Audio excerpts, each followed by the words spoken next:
introduction, and I'll rely on Sarah to... Did you hear that? It's on. Uh, here we go. And yeah, raise your hand if you have questions, or just feel free to maybe interject. I think we can be quite, the advantage of this group size is we can be quite participatory. So with that, I will make an effort to again share my screen. Oh, okay. Let me know what you see. You're okay? All right. And it won't let me go into full screen mode, but oh yeah. Oh, fantastic. Okay. So this, as I mentioned, Laura is a bit my nemesis because she came out with this paper 2 weeks ago. But I will try and make an advanced contribution on top of that. But basically, the idea of this talk is to reflect on how we can govern with antagonisms in the work we do on anticipatory governance. So how do we design in these kinds of conflicts that for many are sort of inevitable, especially when we talk about issues of the future, of justice, things of that nature. What I think is important, if I can figure out how to turn my slides, here we go. I thought I'd start with this picture as a way of introducing myself. It's by Boy Dominguez. And what I love about this picture in terms of how it reflects my own work is I work with people, social movements, particularly agrarian movements, working on the peripheries of various systems, all trying to change the future and all engaging in particular acts to push forward a particular vision of the future that they want. So they're all moving from that outside into the center.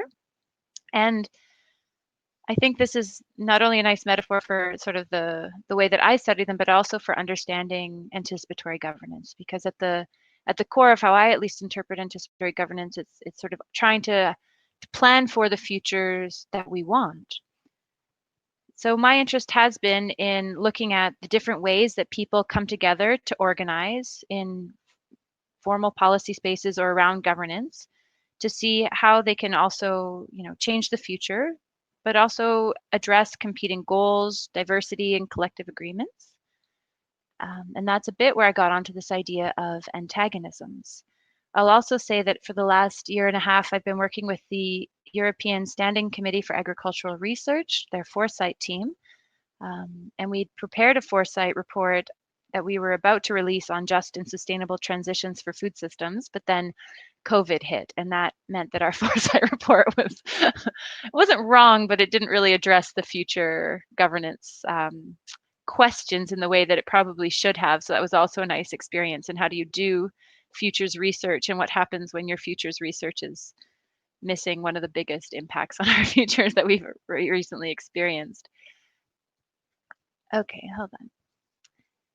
Now, I wanted to start then my talk, I hope you can see this, with this poll. I'm not sure if you read The Guardian, but last week they polled a number of people from around the world about what their plans are after the crisis ends, when we can travel again. And it was interesting to me to see this figure around people who are going to fly more in red and people who are going to fly less. And if you look at China, if you look at Japan, the US, and France, what I find really exciting as a sociologist and what I find really striking is that the similar numbers of people who have been impacted by the crisis are going to fly far less as are going to fly more. And what this tells us is that people experience crises and predict their futures or aspire to very different futures.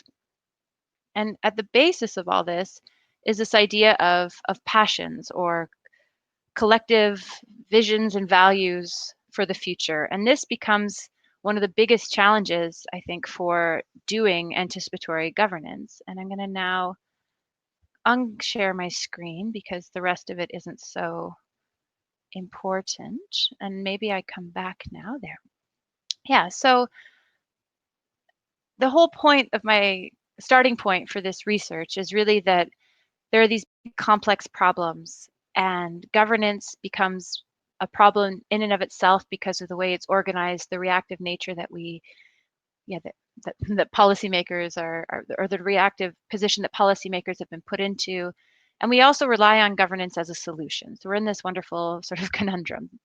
And anticipatory governance, I think, provides a very interesting pathway here to help lead us through this conundrum. But one of the key tenets of anticipatory governance is this idea of participation. And how do we include and engage populations in visioning their futures? And what comes up if you do participation right, and I use that, entre guillemets, if you do it right, then you are almost guaranteed to see an increase in conflict or antagonisms for exactly the reason that that graph sort of highlighted, is that we have competing value systems that are irreconcilable and are not motivated by science or evidence or even experience, but they're values that collectives have and put forward, and it can be very troublesome to actually try and negotiate these things. And my argument is that if we don't create and design mechanisms within our futures processes and within our governance processes that account for these antagonisms in constructive ways, then we actually fail in terms of our democratic project. So the question that comes out then is, can we design for antagonisms? Sorry, I had a slide prepared, so I'm trying to manage both classic technology. What we see from the literature, and this is again where Laura becomes my nemesis, is that there's been limited reflection for the most part on how to design processes for these inevitable antagonisms, both theoretically, but also in terms of practical mechanisms. So how do we actually do this work? The work that has been done tends to focus on structural causes of conflict, and this is what Laura's paper did. And I think that's very helpful. But what I'm hoping to look at from a different angle is sort of how these antagonisms stem from more collective identities. And this relates to the broader questions of representation and democracy. I'm very much inspired theoretically by radical democratic theory and interpretivism and also relational theory. So this all comes into play here. And I can't ignore the sort of post-Gramscian cloud that hangs over my head. So part of the problem for me and what I've witnessed in terms of doing my own fieldwork in these participatory governance spaces over the last 12, 14 years is that there's this process of depoliticization taking place. And this has been well documented in the literature. There's this tendency to ignore these antagonisms. And it's true because they're awkward, they're uncomfortable, they are very inefficient, they delay processes, they create bad feelings. And the idea is that if we don't politicize these spaces, that we ignore a really important aspect of society and undermine actually the democratic process. So where my starting point is that antagonisms have to be understood as a source of democratic legitimacy, and that in actually recognizing these antagonisms, we can create stronger processes. So it's a bit counterintuitive to how some other people, especially the more applied people, have thought about conflict. So radical democratic approaches aim for this idea of conflictual consensus where we agree to disagree. But I just want to check in. Are people? I saw a lot of nodding heads, so I'm guessing people are quite aware on the post-politics. I don't have to explain that. I'm seeing a no. Okay, so basically this idea of depoliticization, or going a bit further, sort of theoretically on post-politics, is that in the move towards creating more participatory processes, I'm framing it now specifically in terms of participatory processes, but there's been this effort to remove these dynamics of conflict and push towards things like consensus or more evidence-based decision making as a way of organizing governance mechanisms. And the argument is that in doing that, we actually see a move. We are more restricted in how we can challenge relations of power or move beyond status quo or common sense. So that would be the reason why, well, especially in a Dutch context where consensus and participation is so beautiful, what we're actually trying to do is invert that and say, okay, but who's missing out on these consensus processes and who's restricted from participating in the spirit of moving towards more public sphere kind of ideas of deliberation. And this this idea of conflict is, of course, not new. I mean, Chantal Mouffe, Rancière, Swingendao, these are all sort of post-political, radical political thinkers who've advanced this. But even in the literature on transitions, we see that conflicts, for example, can induce a readjustment of changes in the role of change agents that helps overcome barriers in innovation processes. We've seen that different framings and debates can generate knowledge that's really useful for policymakers. And when we think about food systems, most recently we've seen some of this come up in the SAPIA report and the scientific advice mechanism to the European Union around food system narratives. So that's been quite helpful in terms of the conflict around competing narratives for the food system in terms of influencing policy debates. We also see that conflicts can be transformative when actors experience a change in their role perception. And finally, from the, I'm going to say her name wrong, Scrimizia paper with Laura, conflicts are a potential catalyst for constructive social change in agri-food systems. More specifically, they've demonstrated that with really nice case studies. Now, here comes my concern. Okay, so that's the sort of grounding. But when we look back to the anticipatory governance literature and a lot of the futures literature, and we look at how they're framing participation in these participatory dialogues that should feed into futures governance, there tends to be an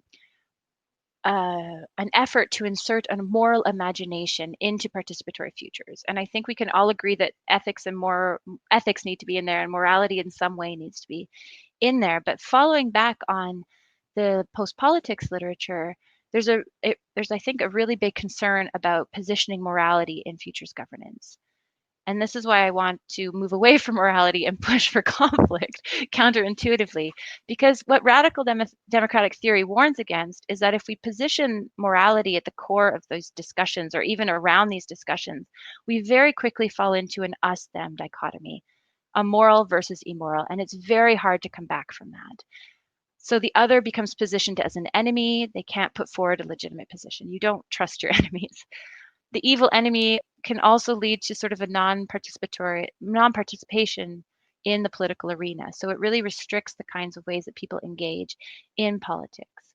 And this can lead to anti-democratic forms of protest, such as terrorism.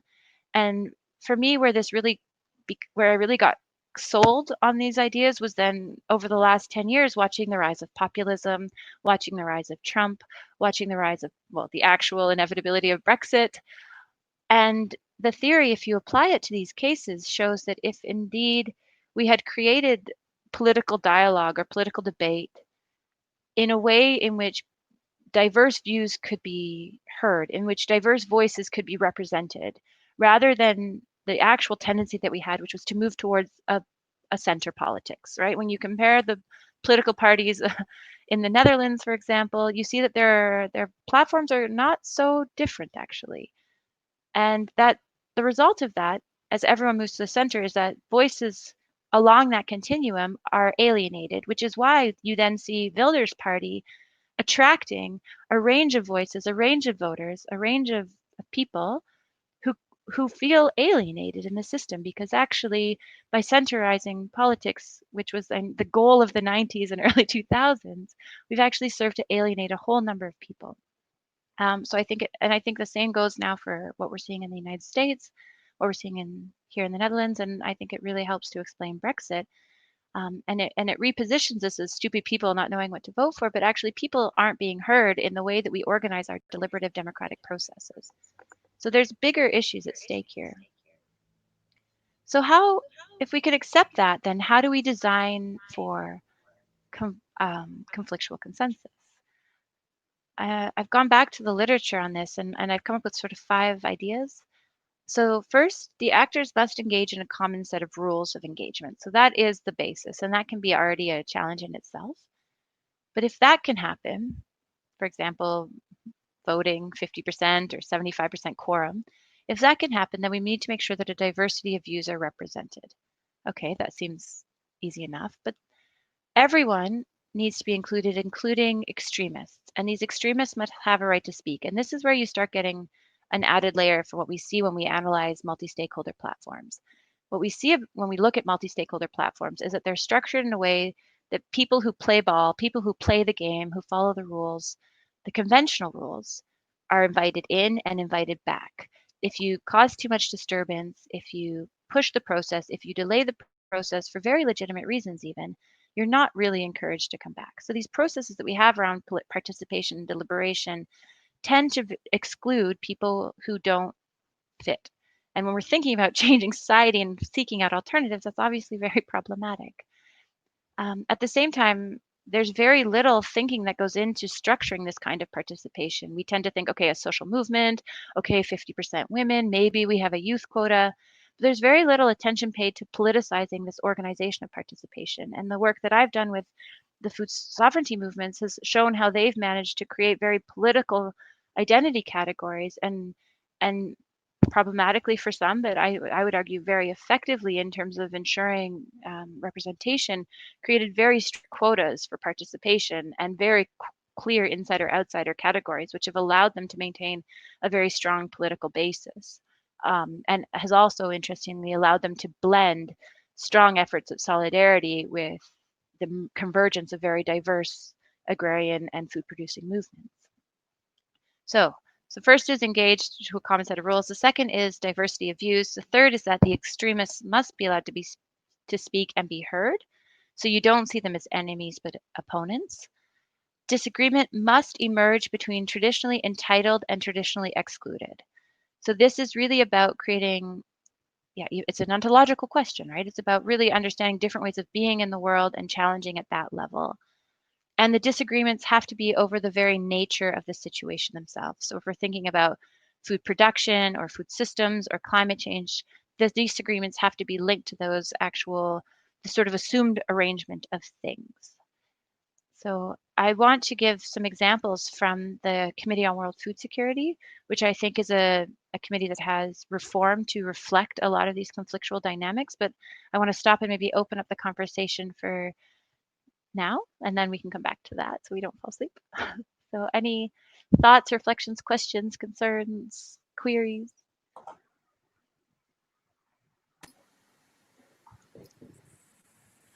Maybe we can start if we, Joost has hand up, but maybe Caroline? Caroline, yeah. Hi, yeah, can you hear me now? Yes. Okay, good, better. Just went back to old, wired headset. Maybe that's better. Thank you for a very interesting introduction.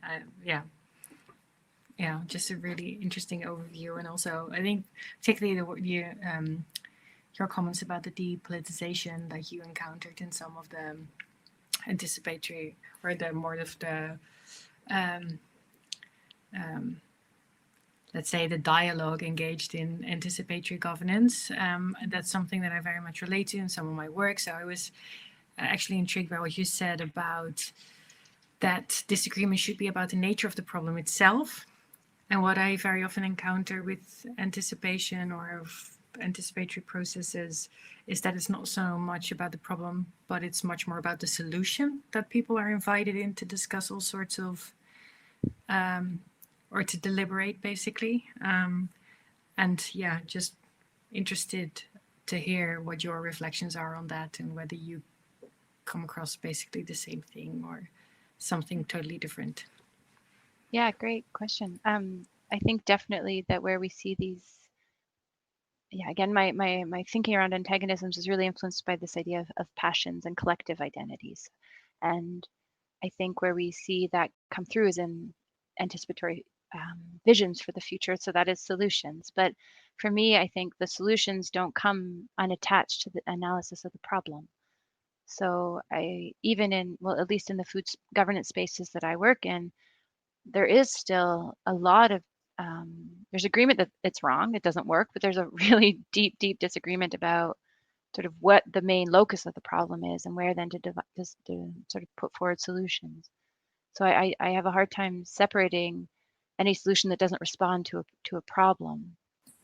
Yeah, and what I find very interesting is that, particularly with all sorts of anticipatory processes, could be any type of method that's being used, but very often participation then becomes some sort of rational as soon as there is a participatory process around discussing solutions for the problem, but not necessarily about the nature of the problem itself. Then it seems, at least, that this has been a very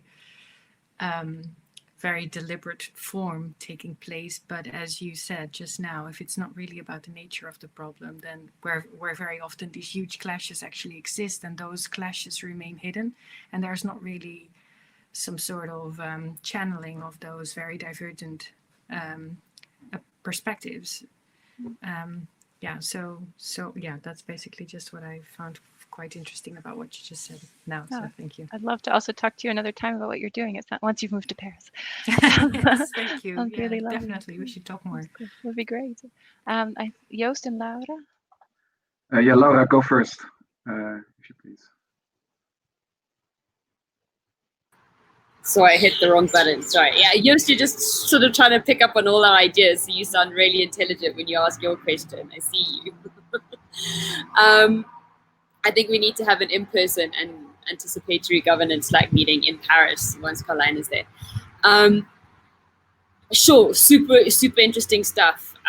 Destin, I think you've really opened up an angle of connecting what I think we've all been feeling around just the politics of the moment with all of the work that we do on a day-to-day basis, whether it's in food systems, whether it's looking at futures, all these different components. And my brain is fried and it's only Tuesday, but I just had a few thoughts that I wanted to throw out there that are completely incoherent, but might be able to spark some thinking. And that was, the first one is just having worked quite a lot with Scott Jimmy in the Southern African Food Lab. I think he is one of those extremely sensitive facilitators who can navigate what a situation or what a problem situation needs, whether it's dialogue, where you have a clear notion of diverse perspectives and interests and power dynamics. And this is why we're entering into dialogue, right? If we already had some kind of an idea, we were coming up with plans, you wouldn't need the dialogue. And I think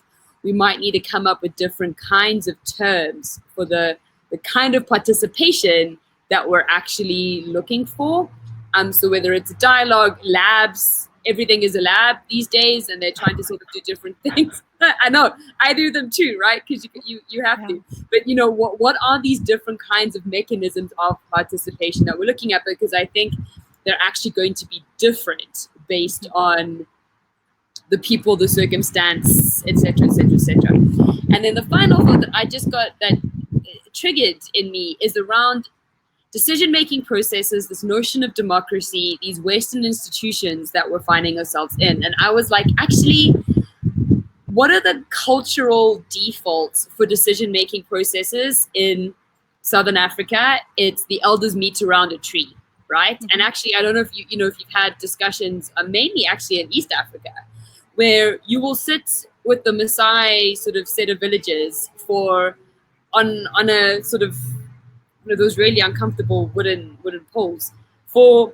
4 hours, so that everyone can have their say, and they will have their say and they will not be interrupted. And sort of all of the different representatives, and obviously it's bringing in patriarchy, it's bringing all of those other kinds of dynamics, but actually this notion of you need to have your say. And actually most of the time, once they've had their say, they're okay to go with what everyone else has decided. But as soon as you take away that ability to have your say, or that ability to actually be listened to within a group under the tree, I think that sort of, it starts to fester, right? And that notion of, it's not necessarily representation, but it's literally just having your voice heard and recognized, and knowing that you have a space to be able to have your say. And I think that if we start to look at some of these different kinds of models of decision making that we've lost within Western institutions, and I think Asia must be completely different. I think it'd be really interesting to look at some kind of Chinese models, sort of Japanese models, also very, very different. I'm sure Joost can talk a little bit more to that. And I think that putting something together around this and sort of learning from that could be really, really interesting. Anyhow, that's my random thoughts for the moment. I'll let Joost take on his thoughts. Yeah, thanks, Laura, and thanks, Jessica. Really interesting, and it really hits just hits the right nerve. I think around all of this depoliticization of anticipatory governance and the need to give space for conflict. It's really, I'm also really interested in this from a perspective of game design. When you talk about people willing to play the game, right, and those are the ones invited or invited back. sort of rules of engagement, all this kind of stuff, right? It's game design logic from my perspective, which is very biased towards game design. So I think that's really interesting. And I wonder, a lot of the problems that exist in sort of in sort of modern, I guess, political interactions are a lot around bad faith engagement, right? So people aren't actually engaging with the incentive to be open, and they are actually engaging just to manipulate, right? You think an extreme example is fascists, right? Fascists that talk about free speech don't believe in free speech; they just use it as a weapon, right? I mean, I forget the guy's name, the American Nazi who basically said on a chat, Richard Spencer, who said, somebody asked him, so do we believe in free speech? And he said, no, of course not. We're just using it, right? He just says it, and then he uses it, and then he says free speech again, right?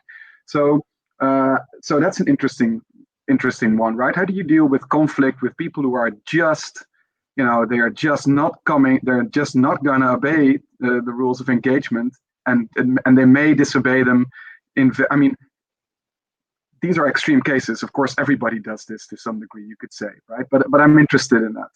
Yeah, I think you've well, maybe I'll respond to Laura first. Yeah, go for it. I think in my research and looking at antagonisms and conflicts within, and I should qualify that I'm looking really, my research is really focused on movements, so within movement spaces, which are conflictual kind of by nature, and then how these movements participate in formal policy spaces. So again, they're outsiders, they're the extremists, and then we have to accept that these policy spaces are driven by very limiting Western ideologies and structures. So, but what I've come to find is that actually it's true. Being heard is sort of the number one thing that people want, and this I think relates really nicely to Jost's question or comment, because I mean, how do you avoid this extremism?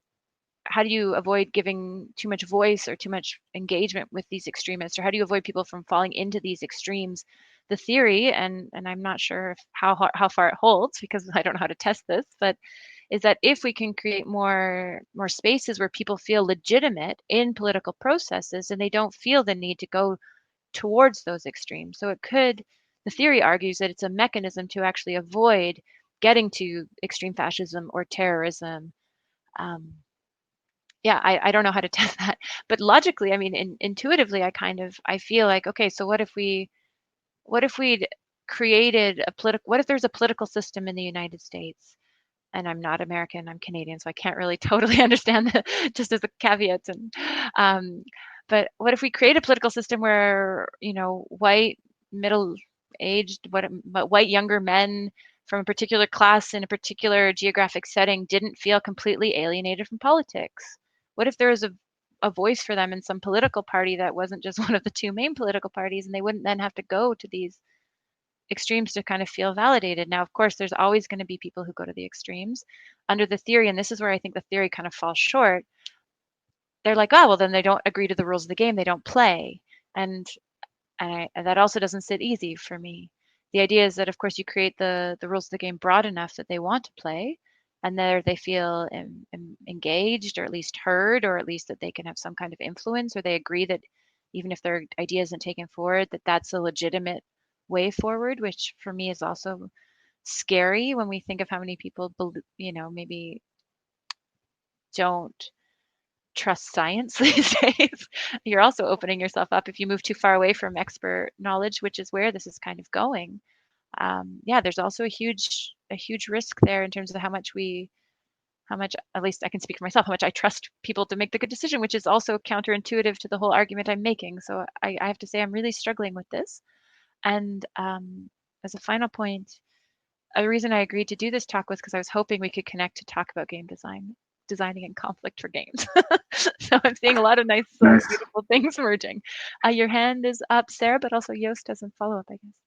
Yeah, maybe just a quickly follow up, Sarah. Sorry. Yeah, I mean, sorry, I almost regret I sort of gave the example of Nazis, because I think you're completely right, but I also want to sort of keep in the air there the general idea of people engaging with conflict, with the structuring of conflict in these situations out of bad faith. Bad faith actors isn't just a thing of extremists. It's everywhere. And I think that's just I think that's just an interesting thing to keep in mind, because I can imagine even processes that forefront conflict, create space for pluralism and conflict, to still be hijacked, to still be closing down rather than opening up, to talk with Andy Sterling's sort of like perspective.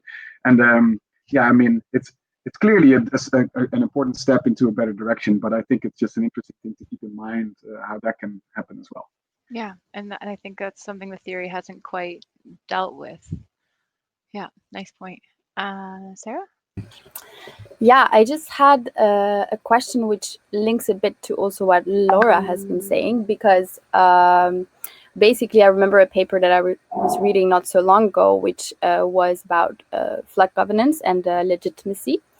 And it was based on, I think, 3 cities and cases there. And what the paper also found was that basically the more participatory mechanisms in those cases, people felt that the outcomes were less legitimate for some reason. And the theory that the paper sort of gave was just that because people were allowed to participate and they felt like they didn't have any influence and they weren't, like, there was just a lot of conflict, and then they felt less satisfied with the outcome of the result, rather than if someone takes care of this and then they sort of accept what comes out of it, which I found very interesting to sort of read that in this paper. And I'm just wondering how much literature actually maybe says the opposite, or maybe what Laura would say to why, like, can we be sure that people will be satisfied with an outcome when they are being heard or when they can speak?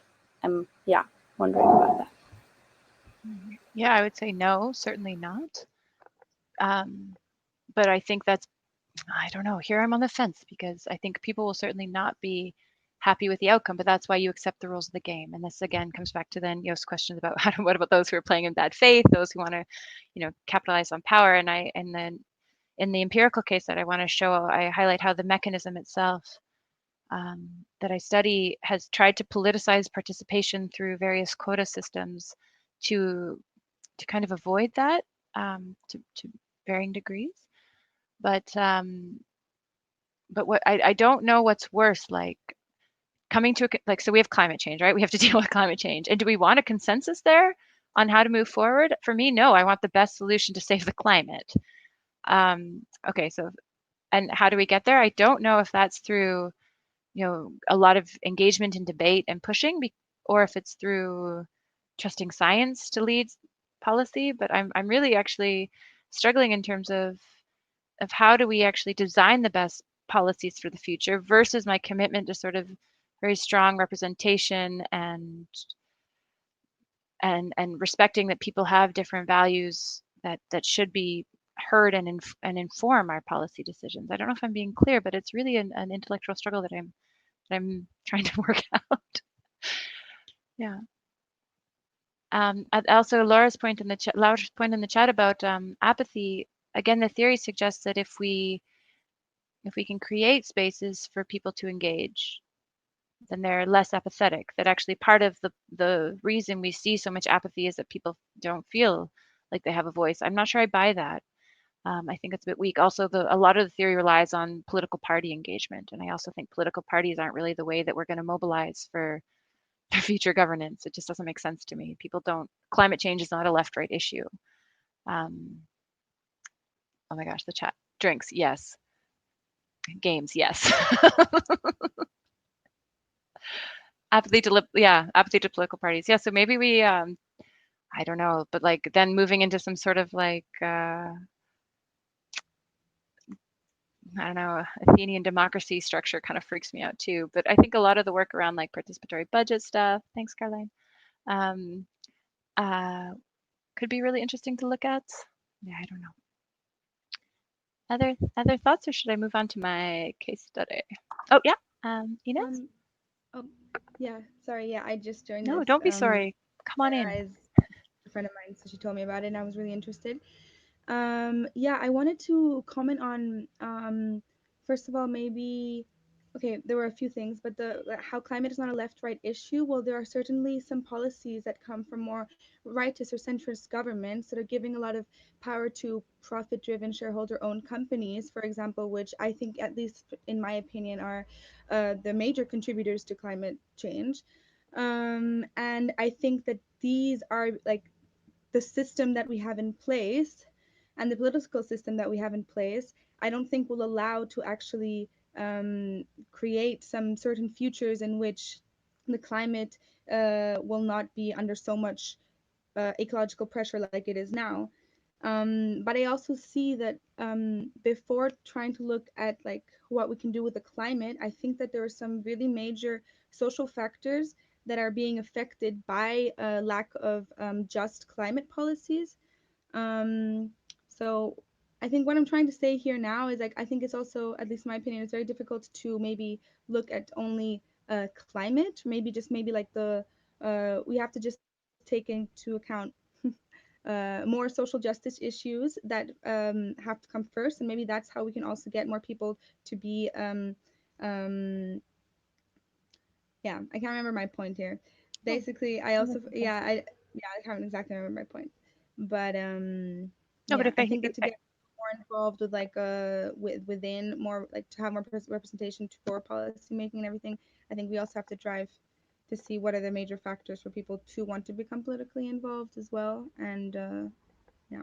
So yeah, I think that's a really key point, and I think that I think some of the analysis I've read on why climate isn't people aren't taking up climate change is that it hasn't like connected closely enough with their lived experience and what really matters to them, and similarly, that I mean that equally about a critique to the left. The left has completely failed to engage in any real way with people's lived experiences and passions. They've come out with very sort of top-down prescriptive campaigns that, vote with your fork kind of stuff. It's just a bit nauseating, actually. Yeah, so I think there's work to do also in terms of if we want this kind of political engagement there's skill training that has to happen. I think Lara's point that we need to get used to there's no right policy is part of that. I think that's key for policymakers and citizens alike, but also get used to conflict, get used to debate in a way that makes it that it can be constructive, that we don't attack personally and we don't take it personally when we have a critical difference of ideas, because the point that I'm trying to make also is that shuts down dialogue in a way that is not constructive to building futures, unless we want to kind of build like 2 planets or something. Is that responding as to your point? Yeah. Okay. I kind of like the discussion, and I'm a bit wondering if it makes sense to go into the empirical case or if we just keep talking. I would say maybe just mention the case studies briefly, just briefly, and then we can see what comes up. Yeah. Okay. It's just one case because I didn't want to overwhelm, but I'll share my screen just so you get a bit of a sense of what I'm talking about, because it is a physical space I'm talking about. You see it? Voila. Okay. This is the Committee on World Food Security. It's, well, I'll get into it. It was established in 1974 in response to the 1970s food crisis. And it's really the first time we see food security taken up at the United Nations level. And it was, in the most cliche sense of the word, a UN ineffective talk shop. It was, governments kind of monitoring themselves, which is, we can agree, a terrible idea. And it was a lot of diplomats talking a lot about food insecurity. But then there was this food price crisis in 2007 and 8, and statements coming out of 1 billion people hungry, and there was a big effort across food governance to reorganize the institutions and the arrangements. And there were sort of 2 camps here. There was the G8, and there was the rest of the world, kind of.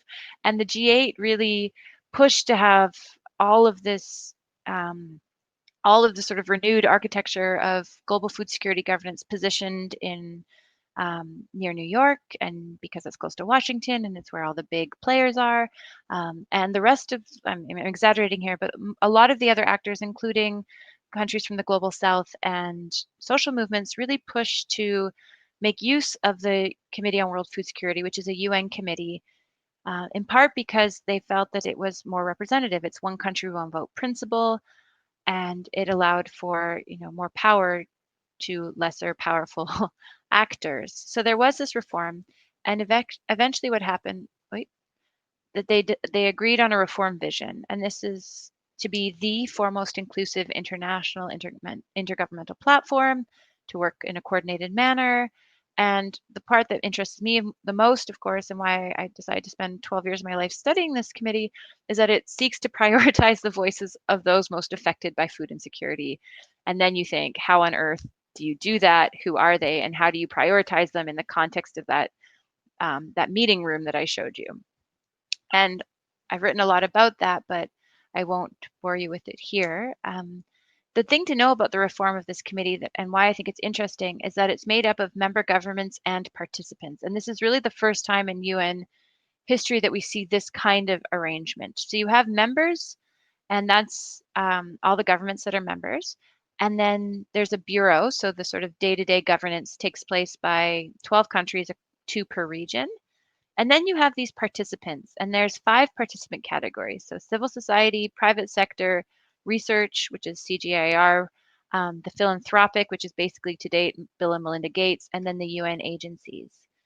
These participants create an advisory group, and each one of these participants gets 1 representative on the advisory group, which advises the Bureau. But civil society gets 4, and this is in part in recognition of the diversity of civil society, but also in their restricted capacity. At the same time, there's a high-level panel of experts that feeds in information. And then there's the final point that decisions are made by ideally consensus. So they really negotiate and take time to make decisions, but only member governments can vote. And what happened when the reform was ongoing is the chair at the time, who was very sympathetic to civil society, asked if civil society wanted to vote. And they said, actually, there's a lot of debate. And they said, no, we don't want to vote because actually these are governments that need to be accountable. And our job as participants is to inform the debate and then follow up and hold people accountable hold states accountable for their actions. So what I want to do then is reflect very quickly on 3 mechanisms that invite conflict into the Committee on World Food Security. And the first is a commitment to tackle contentious issues. So it has a history of bringing forward contentious issues, which is what we tend to not see in governance spaces. The high-level panel of experts has an explicit mandate to look at where science contradicts, and participants have intervention rights. So on the floor, when there's a debate about policies, you'll hear something like the representative from China, the representative from the World Bank, the representative from La Via Campesina, the government of Russia, and or Federation. You hear this, and it's very unlike any other system that we have at that level, to that degree of formality. Now I will try and stop sharing my screen so you can see me again. But I think this idea that a committee has a mandate to take on contentious issues is important, and we don't have a lot of committees where this happens. As a result, it's a very frustrating place to be. The negotiations often extend late into the night. They historically have been very delayed. They've been trying to adjust the way they negotiate policies to account for this. Now, when I say contentious issues, I'm thinking also issues that we might not think are contentious. And this breaks my heart. I have to laugh or I might cry, but issues like women's rights become contentious, rights in general become contentious, agroecology is contentious. Everything becomes quite contentious in food security. But because of that, many of the governance bodies that we have just don't address them. Trade is also an issue that's highly contentious and has not successfully been debated in the Committee on World Food Security because powerful interests continue to block it. The fear there, of course, the argument they have is that this is not the space for trade negotiations. Trade negotiations happen in the WTO. The counter argument is, of course, that if we're going to talk about food security and if we're going to talk about climate and if we're going to talk about biodiversity, we need to be talking about trade. And I think this comes back to Inez's point, which is, we need to be addressing these beyond just climate change, beyond just food systems, if we're going to actually work towards transformative futures, there needs to be more effort interlinking and cross-linking. And the governments tend to resist that to a very high degree, particularly in diplomatic spaces, and particularly when it comes to issues like trade, also things like food safety.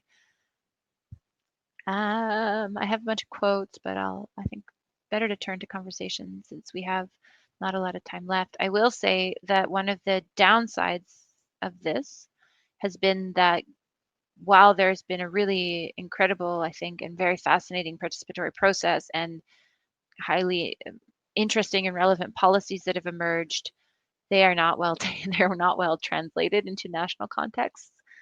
They are adapted very nicely by a lot of movements and a lot of maybe even companies, but there's been a lot of struggle to get governments, with exception of a few policies, particularly on land tenure. It's been really hard to get these policies translated to the national context, which speaks a bit to the value of these global negotiations.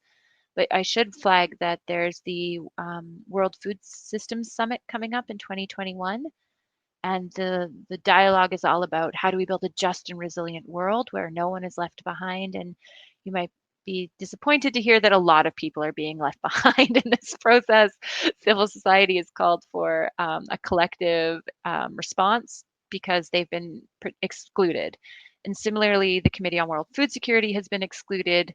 And I would argue that that's because it has become one of these extreme voices. And it is a prime example of how governance is being depoliticized, because as soon as you get a politicized committee, it immediately becomes sort of pushed and relegated and even sort of pushed more to the outskirts of power and influence. So we also have to think very strategically. It's very nice to think theoretically about these ideas of conflict and antagonism and how do you organize and all the benefits that come from this. But the realpolitik of it all is that maybe it's not so efficient in terms of real world power and real world transformations.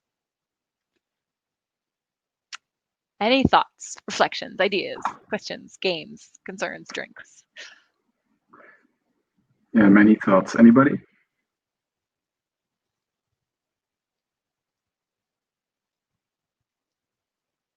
Yeah.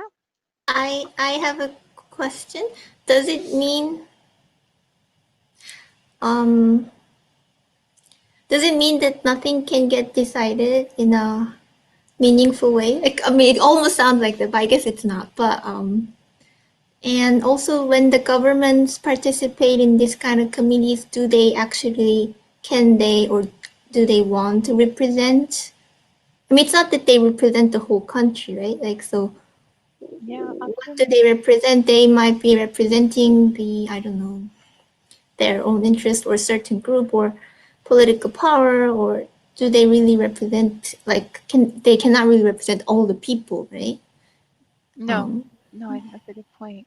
I mean, it really differs who governments are representing. Often they represent ministries of agriculture or development or sometimes finance, economics in these meetings. They do, for contentious decisions, have to call and get, well, this is either a delay tactic or a concrete practice, but you do have to call the capital to get approval for a particular wording if you're going to approve the consensus. So they are working within the confines of a diplomatic system. I would venture to say they do not represent citizens, but that's, I mean, depends on your take of democracy.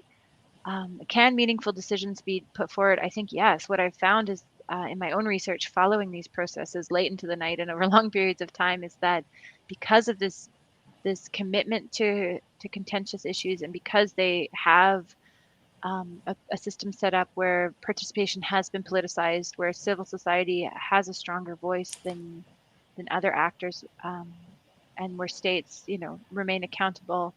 And because they have historically, and this is again all being undermined now, but they have historically allowed time and space for this debate in a spirit of consensus, which is again counterintuitive to the theory, but let's go with it. They have come up with more meaningful, I would argue more meaningful and better policies that are more responsive to the needs of people, because they've been debated by representative of movements who claim to, and I think in many cases very much do, represent people on the ground, people who are actually struggling to produce food, people faced with these kinds of decisions. So it's not to say that meaningful decisions can't be made. In fact, I think that they're more meaningful because you actually can start to convince people sometimes, or you can at least understand where people are coming from when you give them space to debate meaningfully and not within statements. I mean, generally what happens at these meetings is people give statements from their governments and nothing happens because no one's allowed to shift from their positions. So I said these were representatives of ministries. One of the advantages of this committee is that it is sub-ministerial in terms of who's there. So they do have, because there's no real power in this committee, there is this sort of other power to be aspirational because you're not stuck to the limits of the mandates of your government necessarily as strongly as you might if you were at the ministerial level, like a minister being there. I'm not sure if I'm being clear, but in being less formal and having less formal power, you actually have space to be a bit more flexible. Yeah. Yeah, Joost. Yeah, that just resonates a lot. In my experience in doing foresight work with national governments all around the world, that the sort of that level of sort of interaction with people who are able to, who are able to sort of like have a bit more space. They're a little bit flying under the radar in their own ministries and their own governments. And then having certain moments where the political legitimation of what you're doing is taken to a higher level. That's an interesting dynamic. So the involvement of sort of the content, sort of like a combination of people who really care about the topic, let's say, right, who are primarily interested in sort of working together on the solutions, etc. And then to bring in the sort of political legitimation at certain points. When that space has already been used to create real alternatives has been a really great way to work. So yeah, that resonates.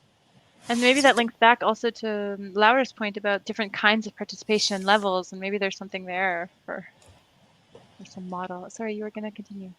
Does it mean that this committee allows them to like instead of representing the country or the ministry, participate more like concerned individuals with expertise in a way, somewhat? No, I wouldn't say that, but I would say that in many political negotiations, you don't necessarily have you have negotiating experts. How do I say this?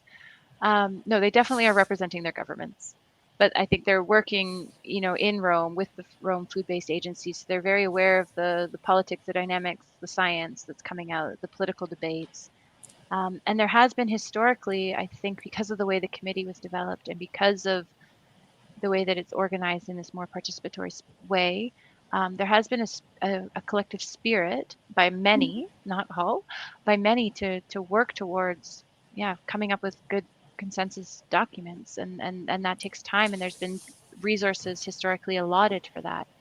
And I say historically because, of course, now big players are really withdrawing their funding, not wanting to participate, not wanting to validate, undermining the process broadly. And you see this in the fact that the World Food Systems Summit is not being organized under the auspices of the Committee on World Food Security as the big 1996 one was, but out more at the level of the General Assembly and others, and really reliant on these private sector partnerships and not very much on, not even NGOs, maybe a few NGOs, but really not social movements, which historically have been really key to these summits, and where we've sort of gotten a lot of energy and even put forward the food sovereignty concept came onto the floor through these, in a big way, through these movements, through these big summits. So. Inez, I'm just aware of time, so maybe one more question. Yeah, Inez? Yeah, I had a question, but maybe I didn't understand correctly because it sounds kind of paradoxical to me to hear that like the food sovereignty movement maybe was came out of these top-down forums, worldwide forums. Maybe I'm understanding wrong. Yeah, no, that's not what I meant.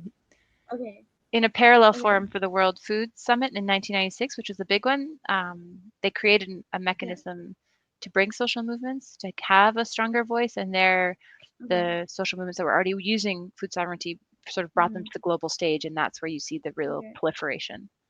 Okay. Yeah. Okay. Sorry, I should be very clear about that. But what is really interesting is I think, in terms of my work, is that the reason that the Committee on World Food Security has this structure is because of this historic engagement of social movements pushing and claiming space. So this is not like one day the diplomats woke up and were like, oh, participation, great idea. No, it's that these people have been coming to this committee that's been doing nothing for 30 years, pushing and pushing and pushing and pushing and pushing for reform because they saw a possibility for, for change. And they felt like this was a better place to invest their resources than in New York at the General Assembly or through the major groups, for example, where La Via Campesina is also a member, used to be a member, but now is pulled out because it's just ineffective in terms of participation from their perspective, from what I understand from my interviews.